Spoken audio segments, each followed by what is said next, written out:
Multiple screens displayed faces and crime scene photos arranged in a cold grid. Authorities announced additional victims in the Unnai serial murder case, and the city grew anxious. Citizens voiced alarm and demanded answers as the story spread across public monitors.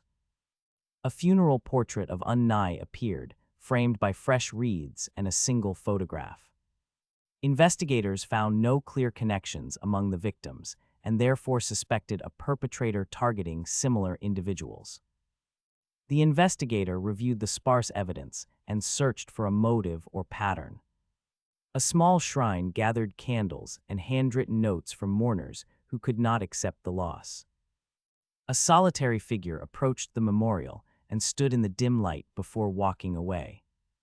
The panels ended with a stark caption that stated Unnai was murdered, while the city street resumed routine. The case had already saturated public screens and tightened the city's nerves. The investigator sat alone in a high office and examined Unnai's framed portrait and scattered photographs.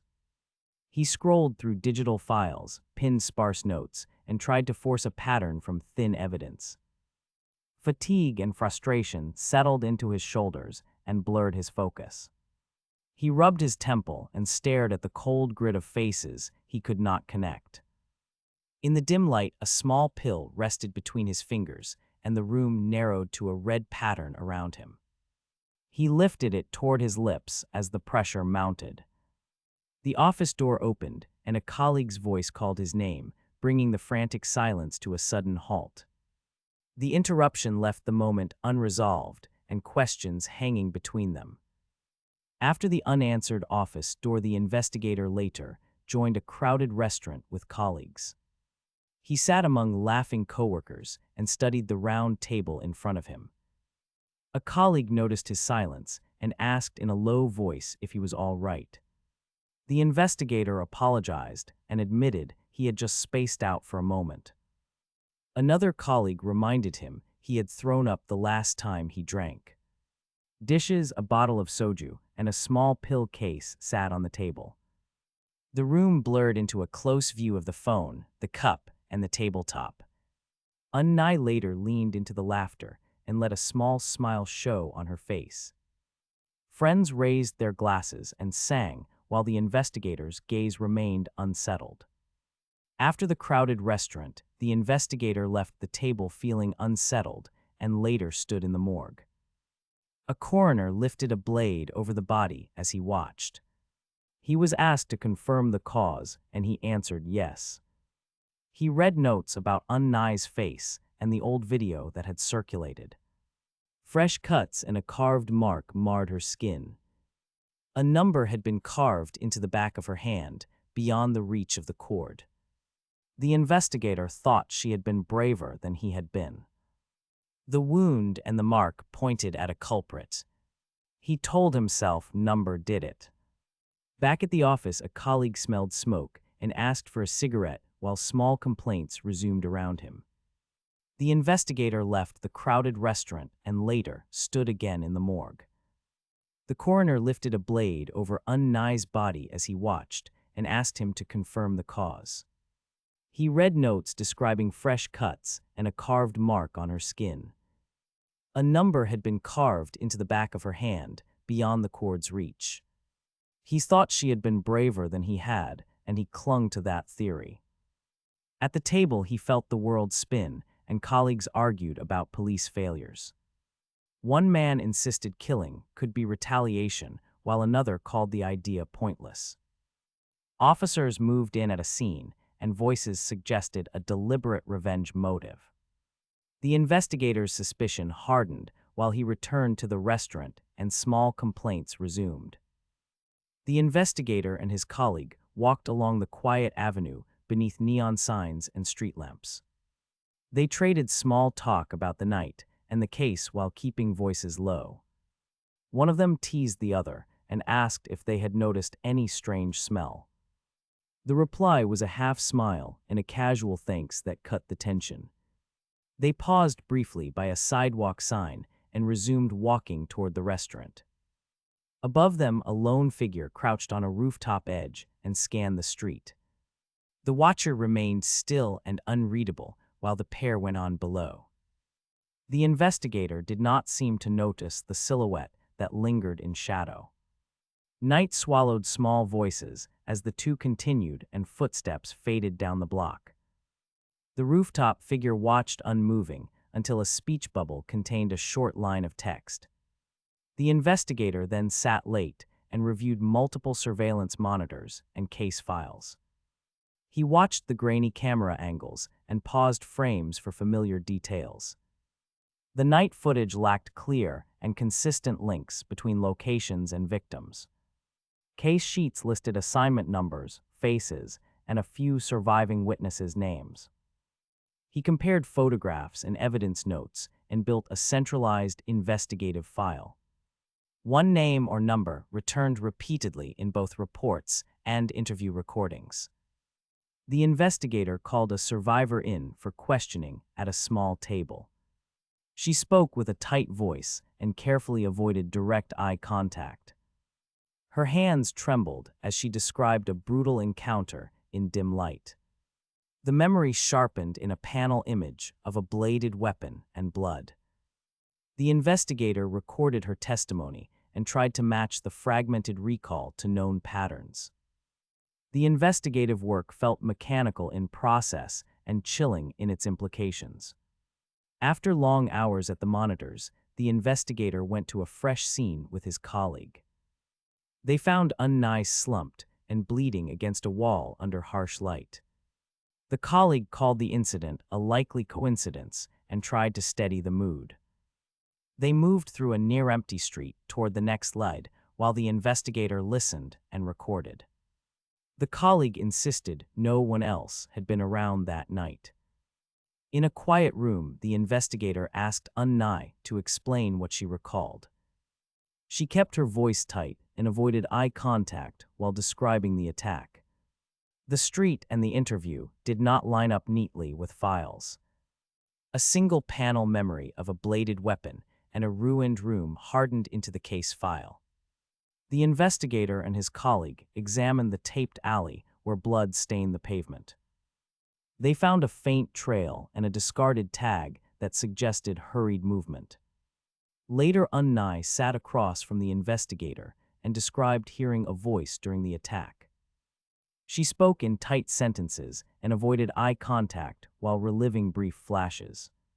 Her memories blurred between a dark figure and the cold cut of a blade. The investigator recorded details and compared them to the colleague's statements and notes. That night, Unnai woke gasping from a flashback and reached for air on her couch. She tried to explain gaps in memory while the investigator weighed the case's implications. The unanswered question about number allowing people to walk free narrowed the investigation. A pool of blood undercut the night and turned recollection into evidence. The investigator worked alone at his desk and scrolled through a cluttered file on the monitor. The monitor brightened as a document loaded showing names and dates. He froze and stared at the lines until disbelief replaced concentration. He whispered that it might not be real and tapped the screen for confirmation. He reached for his phone and began to dial a number linked to a suspect. The clock on the wall marked late hours and the office felt empty. He read the entry again and traced a connection that tightened the case. The name number appeared and focused his suspicion on one possible perpetrator. He left the office carrying the file and walked into the cold city night, resolved to follow the lead immediately. The investigator stepped into the cold night and followed number without a sign. He kept to shadows and watched the suspect cross the empty street toward a dim building. The suspect's heels clicked in rhythm as they approached the entrance. A pale face tilted upward briefly, smiling but hollow, then descended into the stairwell. The investigator closed the distance slowly, each step measured and silent. He stopped when the figure paused, then resumed and cast a long shadow across the concrete. Rain began to wet the pavement as the suspect's outline stretched toward him. At the bottom of the stairwell, the figure looked up. The camera revealed blood at the ears and tear tracks on the cheeks. The investigator froze, uncertain whether this was victim or perpetrator, then forced himself forward to confront the person under the harsh light. The investigator walked through the wet night, tracking number without making a sound. He kept to shadows and watched the suspect cross the empty street toward a dim building. Under a lone streetlight, the suspect's profile briefly tilted upward, a hollow smile appearing. The investigator closed the distance slowly, measuring each step against the suspect's heel clicks. On the stairwell landing, the figure paused and then moved down into the dark. At the bottom, the scope of the camera revealed darkened ears and tear tracks on cheeks. The investigator hesitated, unsure whether this person was victim or perpetrator, then stepped forward. Footsteps echoed as the subject's boots met pavement, their shadow stretched across concrete. The suspect finally turned and looked back with wide, empty eyes under harsh lighting. Without warning, motion exploded forward, rapid steps and a flurry of strikes filled the alley. Sound and violence blurred the view as bodies collided beneath the spilled light. The scene ended on shattered motion and scattered silhouettes, leaving consequence unclear in the rain. The investigator closed the distance and watched as motion exploded beneath the alley light. Boots slammed the pavement, and a figure collapsed into the wet street. Hands struck fast, and silhouettes blurred wildly through rain and slick pavement. A woman fell and pressed her palms to the cold ground and shivered. She gasped and screamed a name, and it cut through the downpour. A blonde figure lunged, then struck the attacker with a heavy blow. The assailant staggered, but then spun and returned with another feral swing. The investigator moved forward to separate them and briefly shield the wounded. Unnai stared wide-eyed and tasted copper from a fresh cut and tried to rise but couldn't. Rain washed blood and the street held a tense silence after the clash. The investigator and colleague sprinted after the attacker along the rain-slick street. They moved fast under the alley lights and shouted to each other for position. The blonde colleague lunged and confronted a fleeing figure near a stairwell. The suspect stumbled, spat a line of words, then pushed past them into the side corridor. The pursuit tightened and hands reached for coats as the figure slipped between buildings. One pursuer identified him as Number and cursed under his breath. Unnai lay propped near the curb, wounded and unable to follow, her voice thin from earlier calls. They angled toward a narrow alley that opened from the main lane, noting its wet footprints and echoes. The investigator pointed and urged that route while rain washed the street and time narrowed. The investigator and colleague pushed into the alley and entered a narrow courtyard. A man burst from a doorway and froze at the far wall under lights. The panel cut to a tight close-up of damp pupils and visible tension. He turned his face and an unreadable smile formed at the corner. The view rose to show figures clustered around a prone body in the courtyard below. A voice cried Johan's name and declared the fallen dead before anyone could confirm. The colleague climbed a low wall and peered down toward the collapsed figure. Unnai remained propped at the curb and could not approach the scene. Number was not visible among the people gathered beneath the lamps that night. Rain glossed the bricks while the pursuit dissolved into urgent movement. The investigator and colleague had pushed through the alley and entered the narrow courtyard. Figures clustered beneath the lamps around a prone body while rain glossed the bricks. Unnai had remained propped at the curb and could not approach the scene. A sudden movement closed from behind and a hand clamped on a shoulder. A blade flashed and a forceful stab drove metal into flesh with a wet sound. Blood exploded outward and painted the air and the nearest wall. The view cut to the knife and the spreading spray of dark red. Paper and a shoe tumbled free as the victim slumped to the ground. Unnai's face went pale. Eyes were half open and blood trickled from the mouths. Shouts rose and hands reached, but the attacker melted into shadow before anyone could grab them. The colleague and investigator rushed forward and stopped only when they reached the fallen. The investigator and colleague reached the courtyard and found figures clustered around a fallen Unnai. Rain glossed the bricks, and the group stepped back from the spreading blood. The investigator announced Unnai was dead, and the colleague reacted in shock. They knelt and tried to confirm death before the scene could be secured. A motion behind them went unnoticed until a hand closed on the investigator's shoulder. A blade flashed and struck. The investigator cried out and staggered back. Blood spattered and the colleague shouted while others reached for the attacker. The assailant slipped into shadow and the group could not close the gap. The investigator collapsed and pain blurred vision as the alley filled with alarmed voices. They stood around the two bodies and braced to secure the scene and call for help. After the blade flashed, the investigator collapsed and lay half-conscious on the wet courtyard bricks. The colleague crouched over them and checked the wound with shaking hands. Unnai remained motionless on the ground as rain darkened the blood around her. A dark figure hovered at the edge of the group, then stepped forward, a boot scuffing the concrete. The investigator tried to rise, but blurred vision and blood kept them pinned. The assailant did not stay to argue and instead pulled back into the alley shadow. Voices rose and attempts were made to block the retreat, but the gap opened anyway. The attacker moved away in long, quick strides between the buildings. Rain and city light reflected on the pavement as the footsteps faded. A passerby paused at the mouth of the alley, stared, and swore once. No one pursued immediately. The group remained with the wounded calling for help.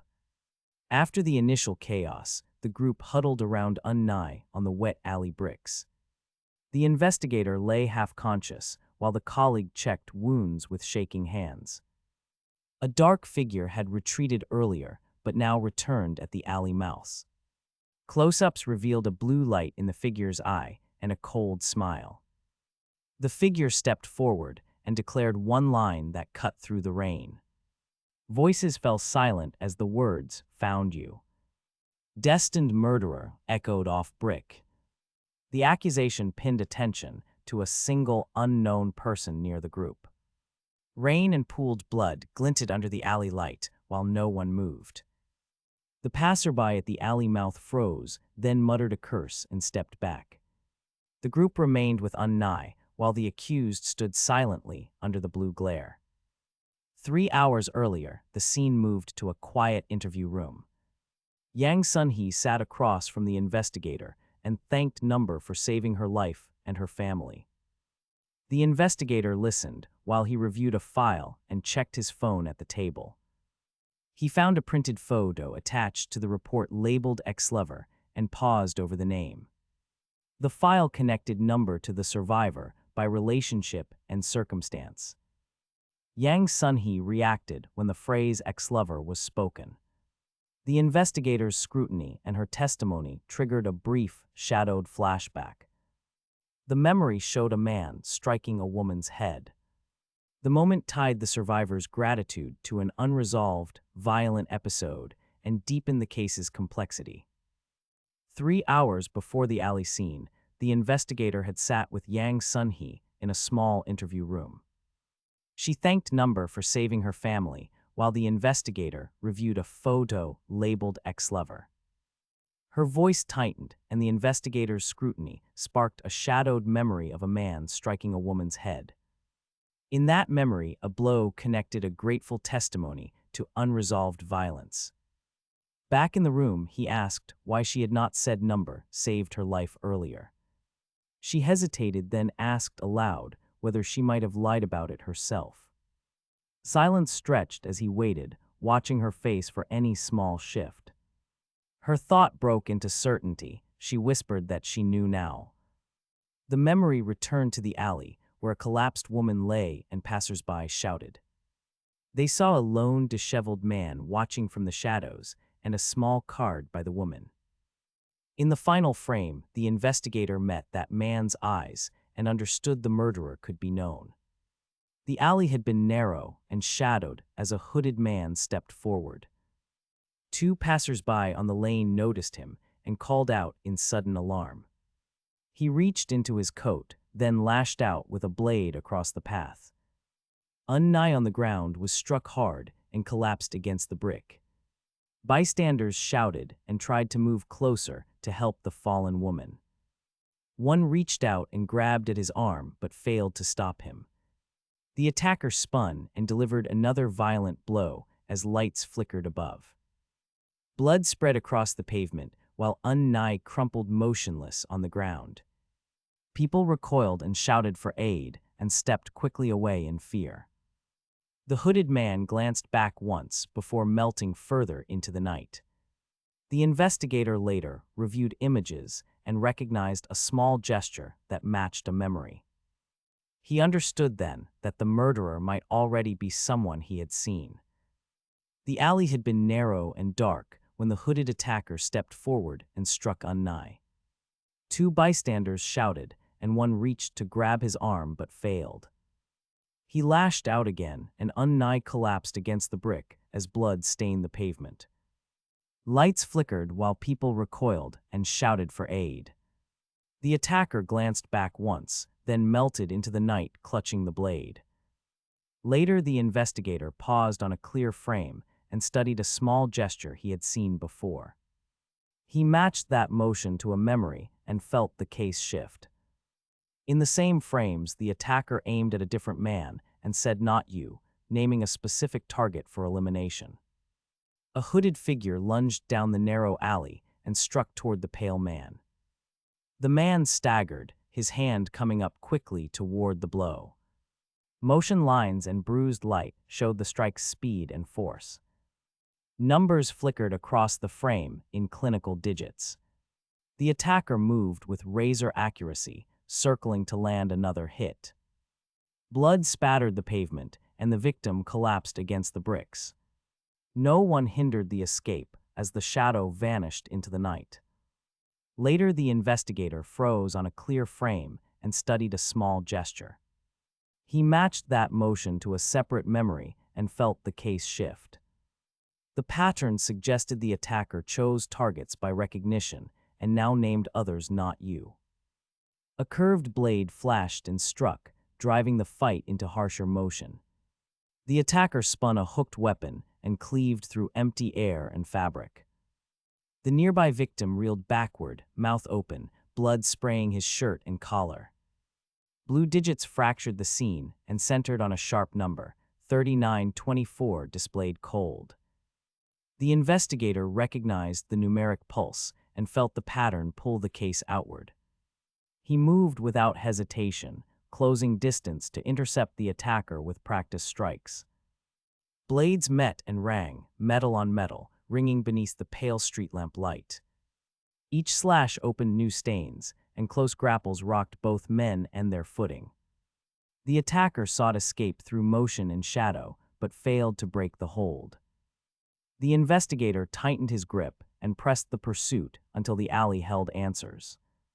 The injured woman collapsed on the pavement and clutched her chest, blood on fabric. Shadows gathered as three figures surrounded the spot and spoke in clipped voices. A blue numeric glow flashed over one man's eye and marked him as different.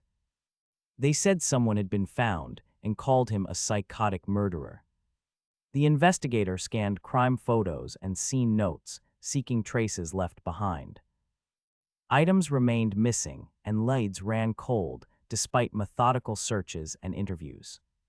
Survivor testimonies repeated a strange pattern about the perpetrator's apparent foresight. Investigators compared accounts and felt the case bend toward an unsettling logic. For a long time, the team kept the scene sealed and the questions open. The red thread of repeated behavior tied victims and clues into a single worry. The investigator reviewed arrival times and pressed the team about evidence at the perimeter. Officers had cordoned the street and stood over a bloodied woman on the pavement. They focused on a battered bag that raised questions about the perpetrator's planning. A witness spoke of intent to set ablaze and to kill a family inside their home. Panels shifted to a memory of flames engulfing a building and a ruined household. The witness claimed number had not yet killed that victim, but had sought to burn them alive. Investigators compared this account with prior testimonies describing foresight and repeated behavior. The team felt the case tighten around a grim logic and kept the scene sealed as they traced the red thread linking victims and clues. The investigator kept the perimeter sealed and pushed the team for details and timelines. A sudden confrontation had erupted near the cordon where the victim sat on the pavement. An attacker drew a weapon and struck, sending the victim sprawling and their hands spattering blood on concrete. Officers moved in, but the assailant's force created chaos and scattered evidence. The survivor later appeared outside a nearby building, face bloodied and eyes hollow with a new alarm. She confessed she could not shake the image of the assailant's face from her mind. Investigators logged the assault as another violent link in the pattern they were tracing. The case tightened further around repeated acts and the possible involvement of number in coordinated attacks. Investigators maintained the cordon while officers clustered around Unnai on the pavement. From above they observed strange glowing numerals sprayed across the wall and sidewalk. A shadowed figure stood directly beneath the digits and watched the scene without blinking. He produced a phone, raised it, and captured a photograph of the injured woman. The captured image displayed a timestamp showing 2026 November 14th at 23:56. Officers recorded the digits and the timestamp as potential forensic links to other attacks. The man spoke once, voice low, and announced a single cold justification for violence. He told the wounded woman that by ending her life, he could save 4 others. His claim reframed the assault as deliberate prevention rather than random brutality. Investigators added the photograph and the spoken number to the case file for analysis. Investigators maintained a cordon while officers clustered near Unnai on the pavement. Strange glowing numerals marked the wall and sidewalk above the scene. A shadowed man stood beneath the digits and filmed the injured woman with his phone. He recorded a timestamp reading 2020 6/11 14 23 56 and spoke once, his voice low. He framed the assault as prevention, claiming killing one would save 4 others. Investigators logged the photograph and the spoken number as possible links to other attacks. In the alley, the attacker knelt over an injured person and taunted them for answers. The victim coughed and spat blood while struggling to speak a few weak words. The attacker asked again for last words, watching the victim closely without blinking. The victim managed a short reply, then lapsed into silence as officers looked on. The exchange and the victim's final utterances were recorded for the case file. Investigators held the cordon while officers clustered around Unnai on the pavement. Strange glowing numerals marked nearby walls and sidewalks. A shadowed man filmed the scene and recorded a timestamp. He framed the assault as prevention, claiming 1 death would save 4 others. Investigators logged the photograph and comments as possible links. In the alley, attacker knelt over the injured person and taunted them for answers. Unnai coughed and spat blood while fighting to form words. When asked again, Unnai managed a few pleading syllables, then tried to stall with repeated wait sounds. The wounded person begged attacker to spare them 1 time more. Attacker murmured sorry and said mercy was not possible before delivering a fatal strike.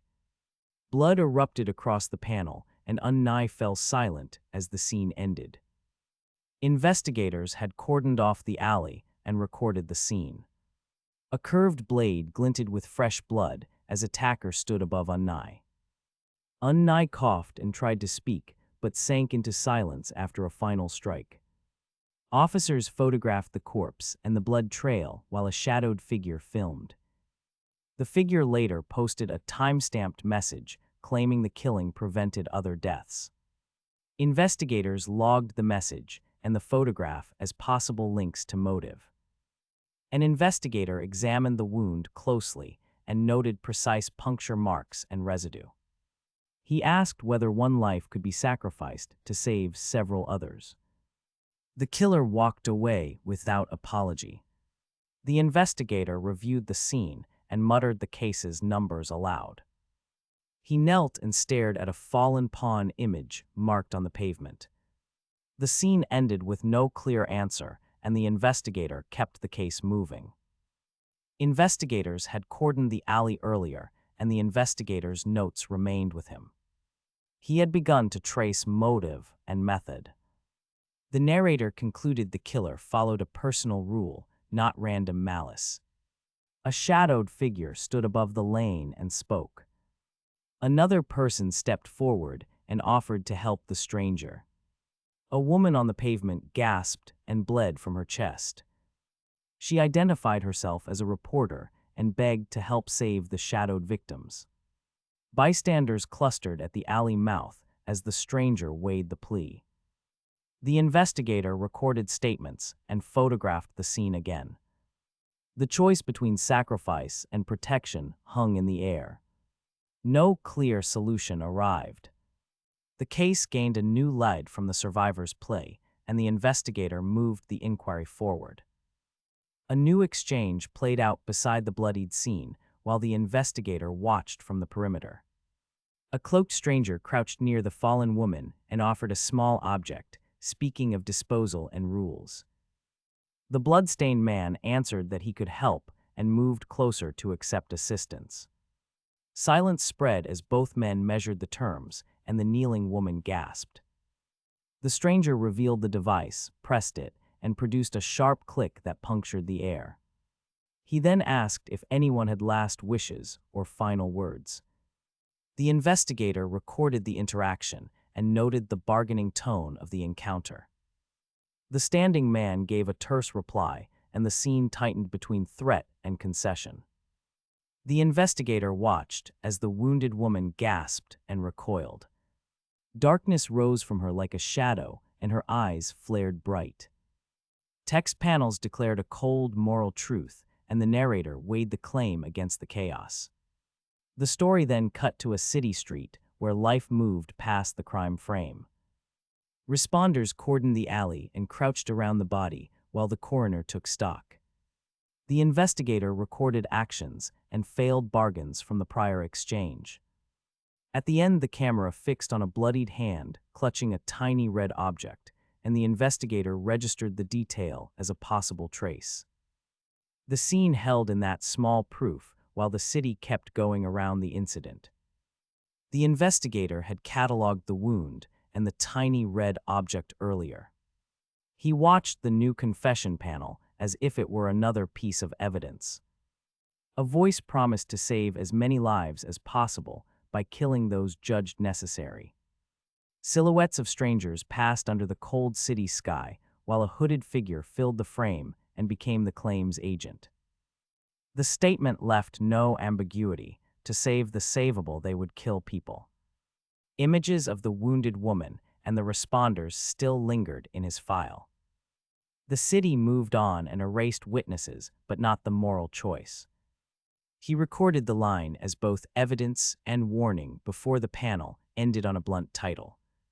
The screen had displayed the Daejeon City killing case and 2 clear victim photos. Officers at the station tracked a new report of a murdered man and woman. An office worker read the dispatch and checked multiple files about suspect links. Later panels showed a shadowed figure committing violence beneath a distant streetlight. Detectives uncovered statements that identified a suspect and one exposed contact person. Public announcements said a likely copycat crime involved reporter Mr. A and his statements. The narrative suggested officials and reporters tried to explain the deaths and limit fallout. The investigator kept the files and watched the evidence for motives and patterns. He noted the cover-up implication and recorded each name, timeline, and contact detail. Each frame reinforced the moral weight of the case in his active report. The investigator sat on a high stool holding a tray and a hot cup. His colleague asked him plainly what he thought about their next move. He advised eating first and putting work aside until they were steady. Panels cut to scattered case photos, a pencil, and a list of names nearby. A tight shot showed the investigator's eyes focused, quietly tired and alert. The cafe menu presented a simple sandwich, a sunny egg, and a waffle.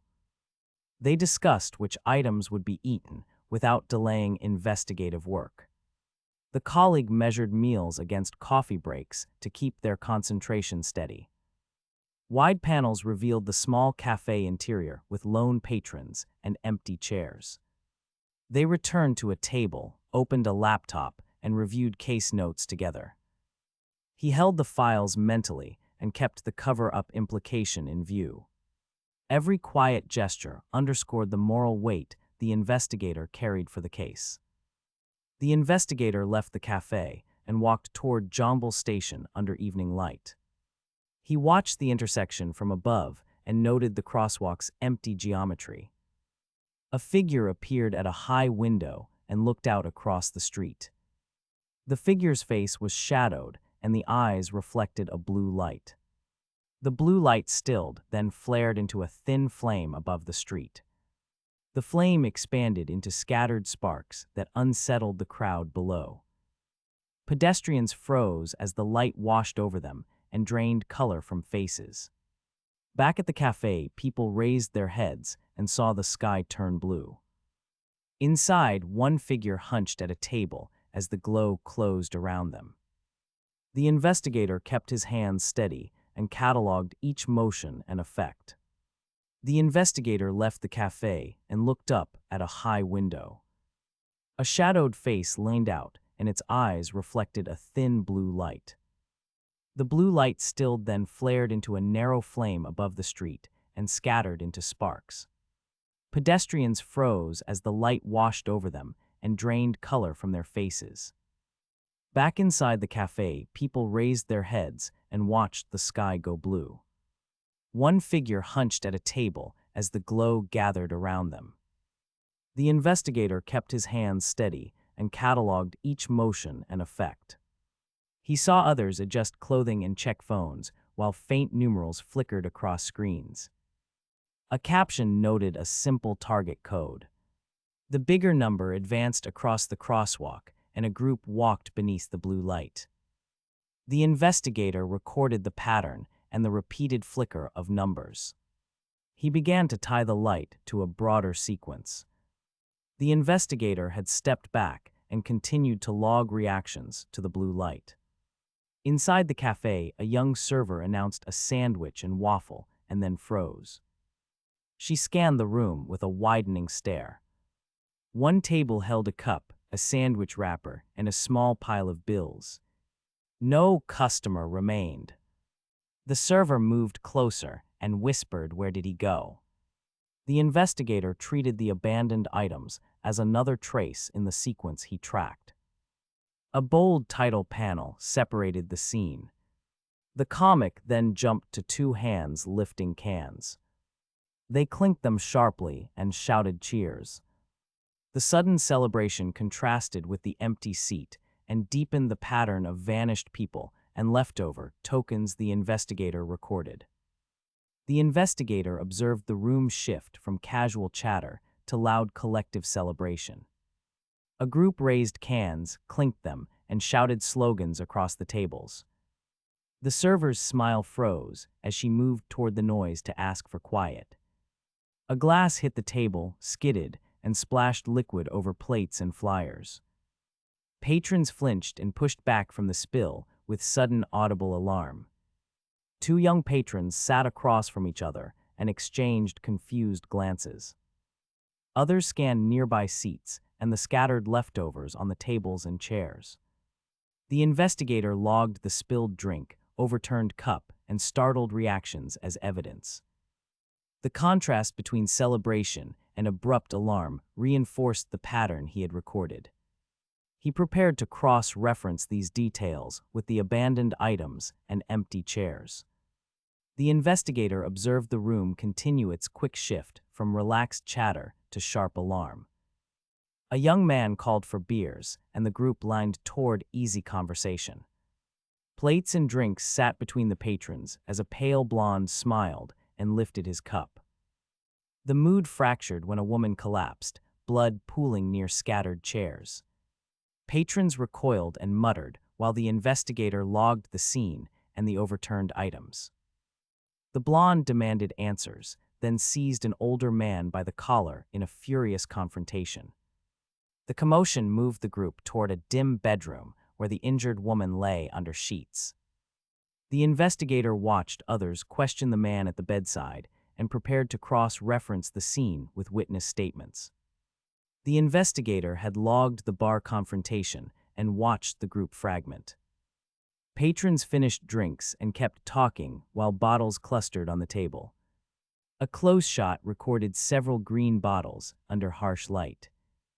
Night closed over the skyline as the group moved outside and approached a parked car.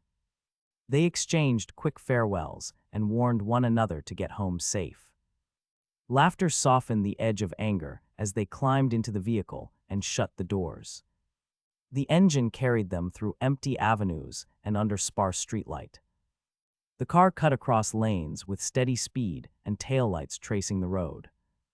In the front seat, one passenger braced both hands on the wheel and stared forward.